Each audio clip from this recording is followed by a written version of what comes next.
Welcome to 95 news. ప్రతిక్షణం ప్రజాక్షేమం కోసం బులెటిన్ల ముందుగా హెడ్లైన్స్ చూద్దాం. ఉస్మానియా ప్రభుత్వ ఆసుపత్రి నూతన నిర్మాణానికి ప్రజాప్రతినిధుల ఏకాభిప్రాయం. అఫిడవిట్ రూపంలో హైకోర్టుకు తెలియజేస్తుందన్న మంత్రి హరీష్ రావు.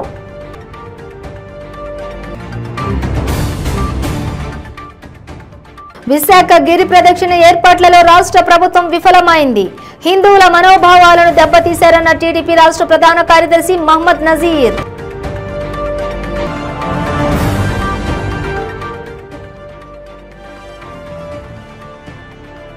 విజయవాడ పాత గవర్నమెంట్ హాస్పిటల్లో దారుణం. వైద్యుల నిర్లక్ష్యంతో తల్లి బిడ్డ మృతి.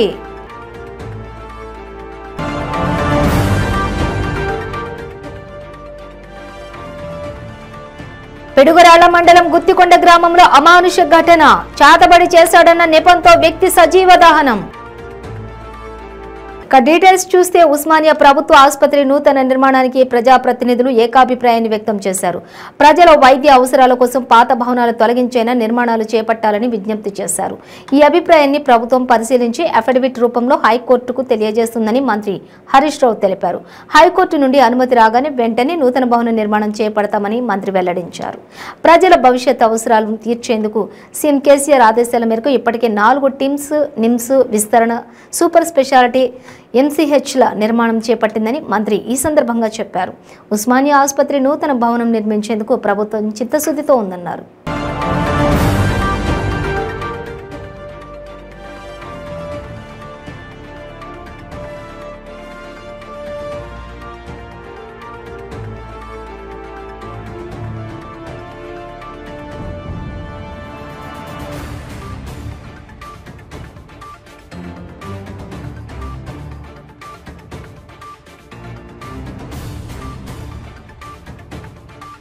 విశాఖ గిరి ప్రదక్షిణను సఫలీకృతం చేయడంలో రాష్ట్ర ప్రభుత్వం విఫలమైందని టీడీపీ రాష్ట్ర ప్రధాన కార్యదర్శి మహమ్మద్ నజీర్ ఆరోపించారు. గతంలో జరిగిన చందనోత్సవంలో భక్తులు అనేక ఇబ్బందులు పడ్డారని, అధికారులు వీఐపీల సేవలకు పరిమితమయ్యారే తప్ప సామాన్య భక్తులకి దర్శన భాగ్యం కల్పించలేదని అన్నారు. పిల్లలు, పెద్దలతో భక్తులు గిరి ప్రదక్షిణలో పాల్గొంటే కనీస సౌకర్యాలు కల్పించలేదని, భక్తులకు సేవలు అందించడంలో జగన్ ప్రభుత్వం విఫలమైందని మండిపడ్డారు.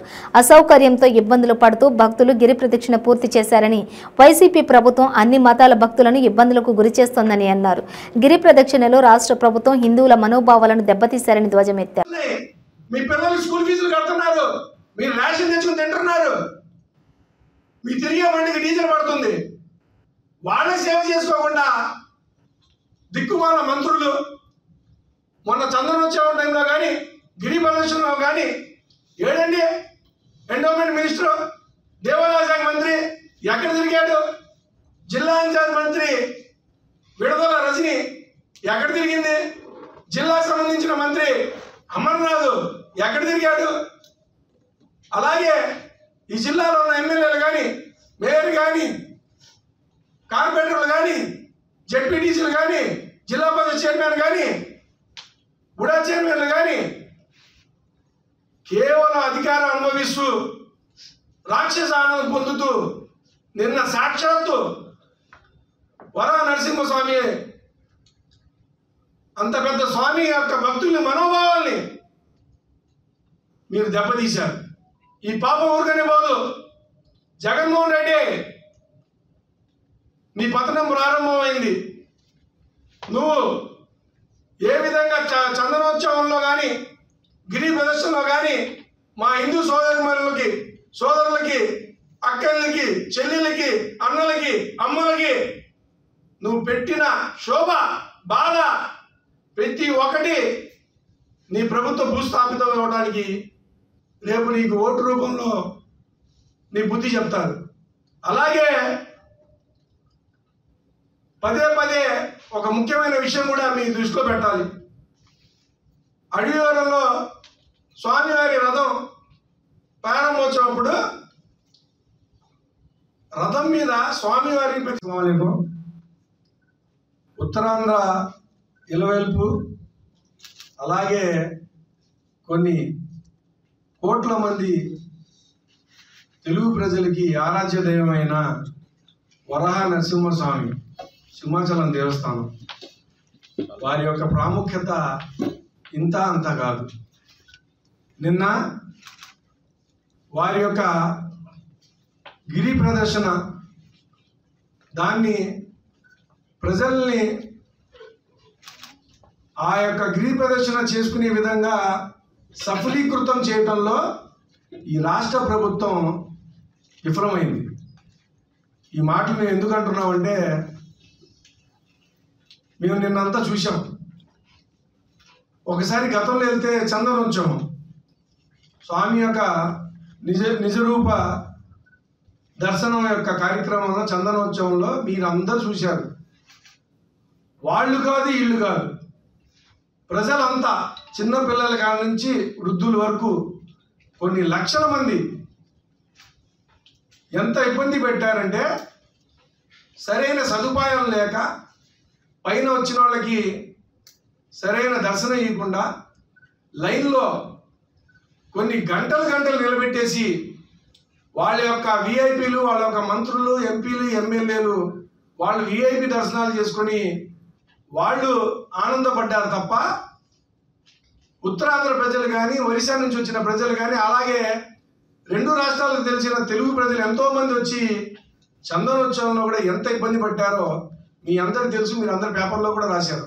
అయినా ఈ ప్రభుత్వానికి సిగ్గు లేదు.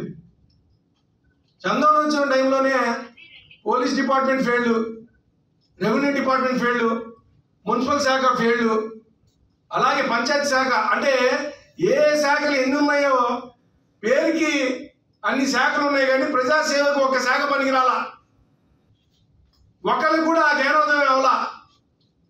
అన్ని విధాలుగా ఫెయిల్ అయిపోయినా సరే ఈ రాష్ట్ర ముఖ్యమంత్రికి కానీ మంత్రులకు కానీ.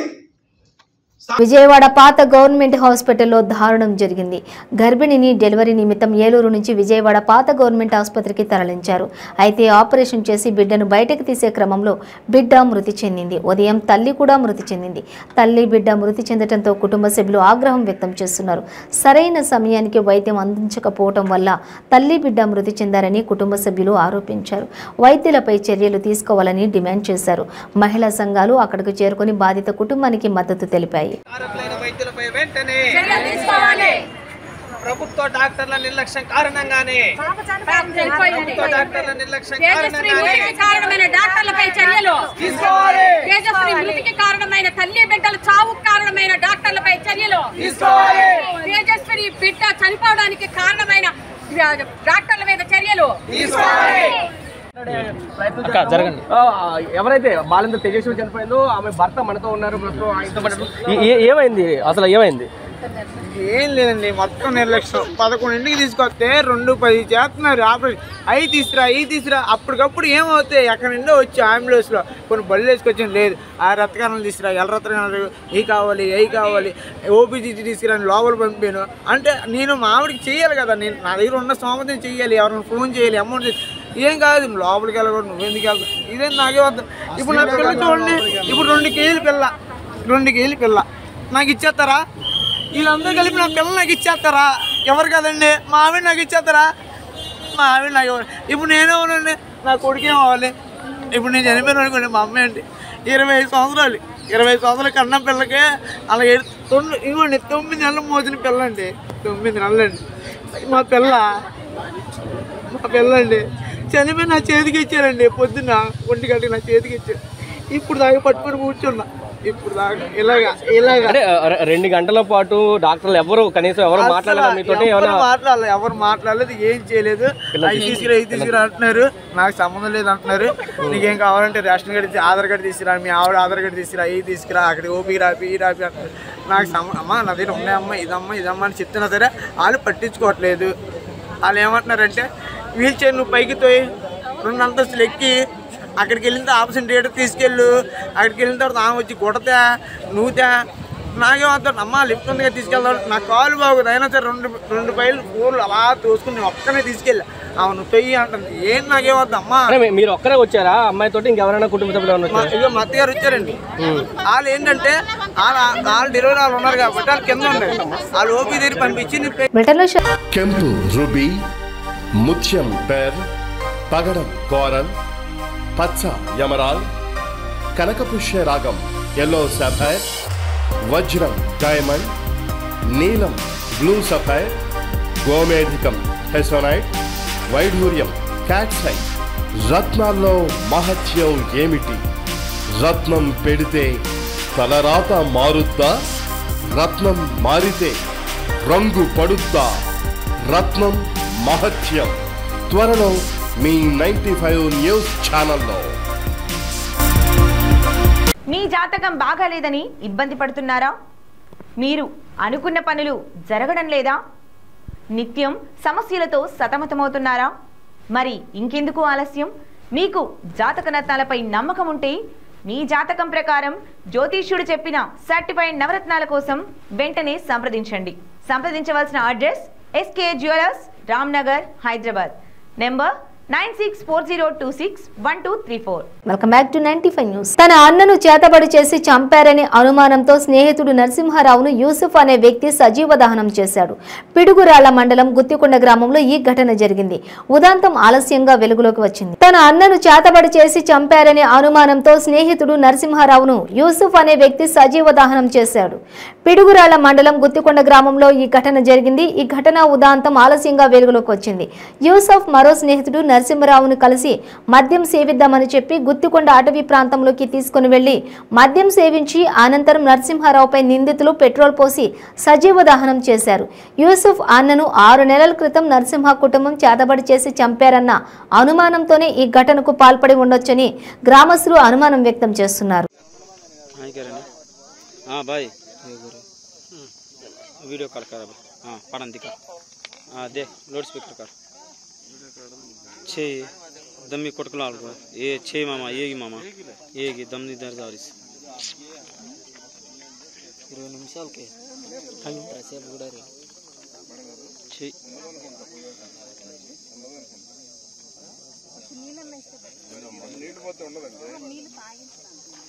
కొంచెం నోట్లో నీళ్లు పోస్తే ఏమైనా ఉంటుంది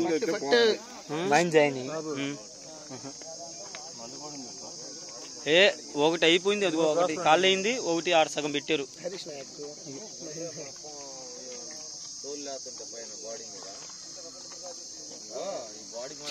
దరిగిరా దమ్ దరిగేసి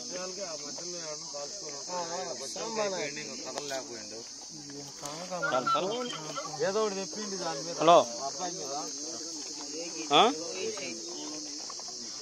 वो सांबा ये रंग डोलू मारो उनके कूड़ा मला वो ये रंग आपने ना स्टार कनेक्शन लोग हलना है देख टीवी वो और तो पाड़ कुनी रखो जगह दम कोटकोला रिस लास्ट और वो छे जगह में कुनको असल छे भूंगुलोस बाल मतम बाली तो बलगी जीवा कत्ता असल वो असल सोई चेंज पड़ी और बाड़ा सा मतम बाल दम दर्जा टाइम दम दर्जा होता दमी दर्जा होता जो आई चोरी आड़ी काय करे आना रो इतना या तो से नहीं दिखा ले रही कोनी जन्म भरा रे से आओ तमाओ మొత్తం ఇది కాలిపోయింది. అటు పక్క గట్టి కాలింది, ఇటు పక్క గట్టి కాలింది. ఈ రెండు గట్టి కాలి తలకాయ బాగా కాలింది. లేదు పోయింది, ప్రాణం పోయింది. ఏలూరు రోడ్డు మారుతినగర్ 6వ డివిజన్లో తూర్పు నియోజకవర్గ ఇన్ఛార్జి దేవినేని అవినాష్ పార్టీ కార్యక్రమానికి శంకుస్థాపన చేశారు. దానికి సంబంధించిన పోస్టర్లను, బ్యానర్లను తెలుగుదేశం పార్టీ నాయకులు రాత్రి తొలగించారు. 6వ డివిజన్ కార్పొరేటర్ అమర్నాథ్ ఆధ్వర్యంలో నిరసన కార్యక్రమం జరిగింది.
పొద్దున్న నేను తీసాను నా camera.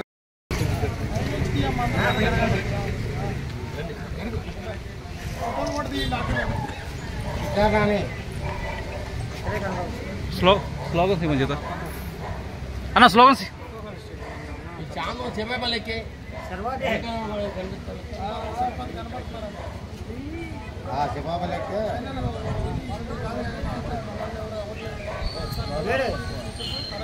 Down down KDP down down down KDP down down. NTR జిల్లాలో త్రుటిలో పెను ప్రమాదం తప్పింది. గొల్లపూడి ఇంజిన్ ఆయిల్ యూనియన్ బంకులో కెపాసిటర్ పేలి అగ్ని ప్రమాదం చోటు చేసుకుంది. బ్యాంకులో ఉన్న ఫైర్ ఎక్విప్మెంట్ తోటి బంకు సిబ్బంది మంటలను అదుపులోకి తీసుకొచ్చారు. దీంతో స్థానికులు ఊపిరి పీల్చుకున్నారు.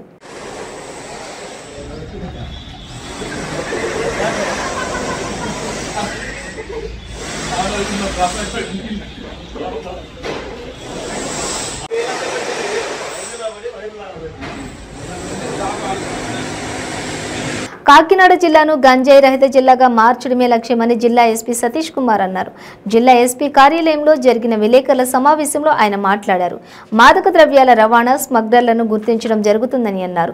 అనుమానాస్పదంగా ఉన్న వ్యక్తుల పట్ల, పాత నేరస్తుల పట్ల నిఘా పెట్టినట్లు జిల్లా ఎస్పీ సతీష్ కుమార్ తెలిపారు.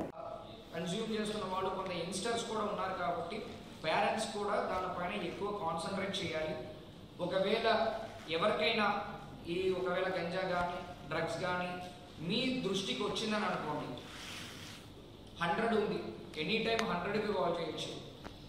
డయల్ యువర్ ఎస్పీ మనం కంటిన్యూస్గా చేస్తున్నాం. మండే స్పందన ఉంది, తర్వాత వాట్సాప్ నెంబర్ ఉంది, తర్వాత సెబ్బు ప్రతి ఒక్క ఎడ్యుకేషనల్ ఇన్స్టిట్యూషన్స్ పైన అండ్ ఇంపార్టెంట్ ప్లేసెస్లో కూడా సెబ్బు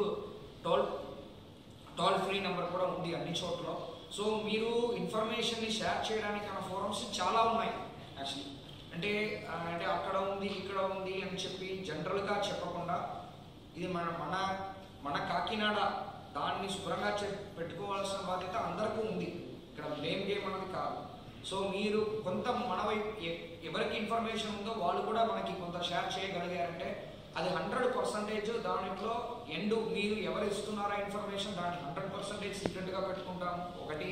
రెండవది దాంట్లో ఇన్వాల్వ్ అవుతున్న ఎంటైర్ నెట్వర్క్ని కూడా మనం న్యూట్రలైజ్ చేయడానికి కష్టపడతాం. అది రెండు కూడా ఖచ్చితంగా అని చెప్పి ఇక్కడ మీకు ఏదైనా క్వశ్చన్స్ సార్, ఇప్పుడు పట్టుకున్న వాళ్ళు అండి ఎంత క్వాంటిటీ దొరికింది సార్? 22 కేజీలు దొరికింది సార్. ఇప్పుడు చంద్రబాబు నాయుడు కానీ పవన్ కళ్యాణ్ కానీ మన జిల్లాలో పర్యటన చేసినప్పుడల్లా గంజాయి కేంద్రంగా కాకినాడ తయారైందని చెప్తున్నారు సార్.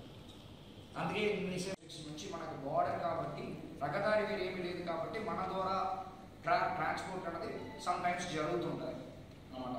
సో ఇది మనకి ఇప్పుడు దాన్ని మనము ఇప్పుడు ఎలా విధంగా దాన్ని చెప్పగలుగుతామంటే, ఫర్ ఎగ్జాంపుల్ 2021లో మనము 23 కేసులు రిజిస్టర్ చేస్తాము. దాంట్లో గంజా సీజ్ చేస్తున్నది చూస్తామంటే 4,239 కేజీలు మనము సీజ్ చేయడం జరిగింది 2022లో. అంటే ఫస్ట్ 6 months మాత్రం చెప్తున్నాం, అంటే ఇప్పుడు జూన్ వరకు ఉంది కాబట్టి జూన్ డేటా మాత్రం నేను చెప్తున్నాను. 2022లో మనం ఒక 14 కేసులు రిజిస్టర్ చేసాము. దాంట్లో 3,575 కేజీలు మనం సీజ్ చేసాం కాకినాడలో. మళ్ళీ ఈ సంవత్సరం 2023లో చూసామంటే ఒక 12 కేసుల వరకు మనం రిజిస్టర్ చేయడం జరిగింది. దీంట్లో జస్ట్ 1,380 కేజీస్, అంటే ఆల్మోస్ట్ బిలో 1/3 మనం చేయడం జరిగింది. అంటే దీన్ని బట్టి మీరు క్వాంటిటీ సీజింగ్ అనేది మీకు అర్థమైపోయి ఉండేది. యాక్చువల్లీ క్వాంటిటీ మనకి గతంలో పట్టుకున్నామంటే 500, 600, 700 అట్లా పట్టుకున్నప్పుడు ఇప్పుడు మనకి 20-25 కేజీలకి ఎక్కువ మనకి అనేది చాలా ఛాలెంజింగ్గా ఉంది. అంటే ఇది ఎంత దూరము మన ట్రాన్స్పోర్టేషన్ కంట్రోల్ కానీ అదేవిధంగా మన కల్టివేషన్ తగ్గించడం మనకి ఇది ఒక బెస్ట్ ప్రూఫ్గా నేను చెప్పగలుగుతాను. ఇది కాకినాడ డిస్ట్రిక్ట్ మాత్రమే, ఇంకా ఓవరాల్ ఆంధ్రప్రదేశ్ స్టేట్ కూడా మనం అన్ని కూడా ప్రిపరేషన్ చేస్తున్నాము. అది కూడా కన్ఫర్మ్ అయిన తర్వాత అది కూడా నెక్స్ట్ మీటింగ్లో నేను ప్రొజెక్ట్ చేస్తాను. సో దట్ ఓవరాల్ పిక్చర్ మీకు చెప్పగలుగుతాను. ఇప్పుడు నా పాయింట్ ఏంటంటే గంజాయి అనేది మనం మ్యాక్సిమం ఉన్న వరకు మనకు తెలిసిన వరకు కూడా బెస్ట్ ఎఫర్ట్స్ పెడుతున్నాము.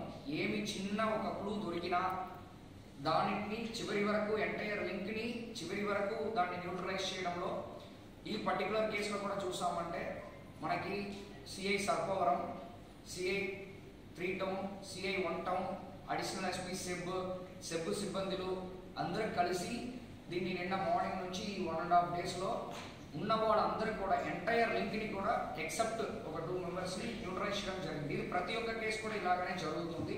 అదేవిధంగా ఎవరెవరు కంటిన్యూస్గా ఇన్వాల్వ్ అవుతున్నారో వాళ్ళపైన PD act, preventive detection act కూడా మనం ఆల్రెడీ ఒక 3 పైన ఇనిషియేట్ చేయడం జరిగింది. ప్రకాశం జిల్లా త్రిపురాంతకం మండలంలోని కస్తూరిబాయి బాలికల కళాశాలను food corporation chairman Pratap Reddy ఆకస్మిక తనిఖీ చేశారు. పిల్లలకు పంపిణీ చేసే ఆహార పదార్థాలను పరిశీలించారు. మంచి పౌష్టిక ఆహారం పెడుతున్నారా లేదా అని పిల్లలను అడిగి తెలుసుకున్నారు. విద్యార్థులతో సమావేశమయ్యి వారి నుంచి సమస్యలు అడిగి తెలుసుకున్నారు.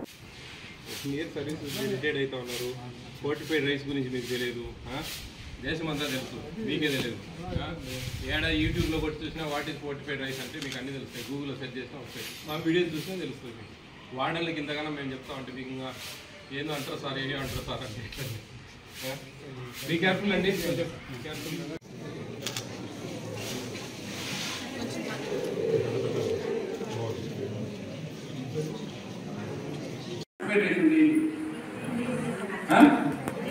ఇప్పుడున్న స్టాఫ్ అయినారండి, ప్రిన్సిపాల్ అందరూ కూడా ఈ వర్డ్స్ వినండి, మళ్ళీ వాళ్ళకి ఎప్పుడైనా మోటివేట్ చేసి చెప్పచ్చు.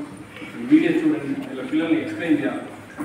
ఈ ఫోర్టిఫైడ్ రైస్ అనేది బలవర్ధకమైన విటమిన్లతో కూడిన ఒక పదార్థం. కెన్నల్స్ అంటారు వాటి. బియ్యం ఆకారంలో ఉంటుంది. 50 కిలోల బ్యాగ్లో 500 గ్రాములు కలుపుతారు. ఈచ్ కిలోకు 10 గ్రాములు folic acid, vitamin B12, iron, బియ్యం పొడి. ఈ 4 పదార్థాలతో తయారు చేసిన బియ్యం లాంటి 5 mm లైన్తో 2.5 mm పెడుతుంటే ఒక పదార్థం, అది బియ్యం కాదు. రాష్ట్ర గవర్నర్ తమిళసై ఉస్మానియా హాస్పిటల్లో అన్ని వార్డులను పరిశీలించారు. వార్డులో శుభ్రత, రోగులకు అందుతున్న వైద్యం గురించి తెలుసుకున్నారు. హాస్పిటల్ మూత్రశాల లోపలికి వెళ్లి శుభ్రత ఉందా అని పరిశీలించారు.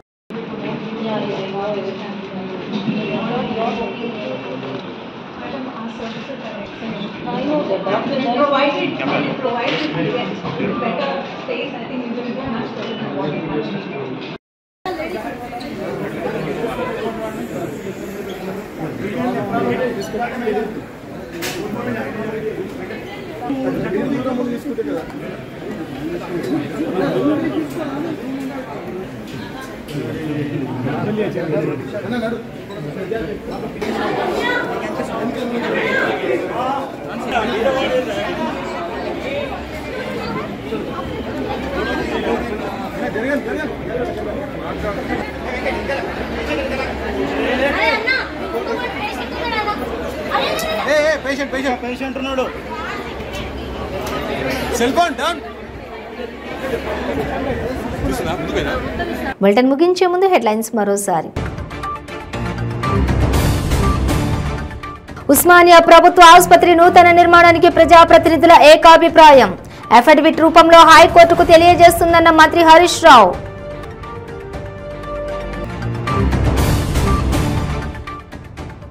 విశాఖ గిరి ప్రదక్షిణ ఏర్పాట్లలో రాష్ట్ర ప్రభుత్వం విఫలమైంది. హిందువుల మనోభావాలను దెబ్బతీశారన్న టీడీపీ రాష్ట్ర ప్రధాన కార్యదర్శి మహమ్మద్ నజీర్.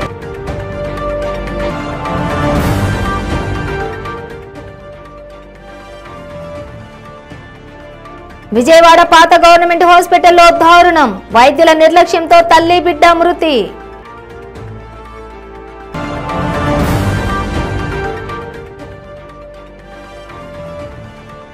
పిడుగురాళ్ల మండలం గుత్తికొండ గ్రామంలో అమానుష ఘటన. చాతబడి చేశాడన్న నెపంతో వ్యక్తి సజీవ దహనం. ఇవి బులెటిన్ డీటెయిల్స్. చూస్తూనే ఉండండి 95 న్యూస్.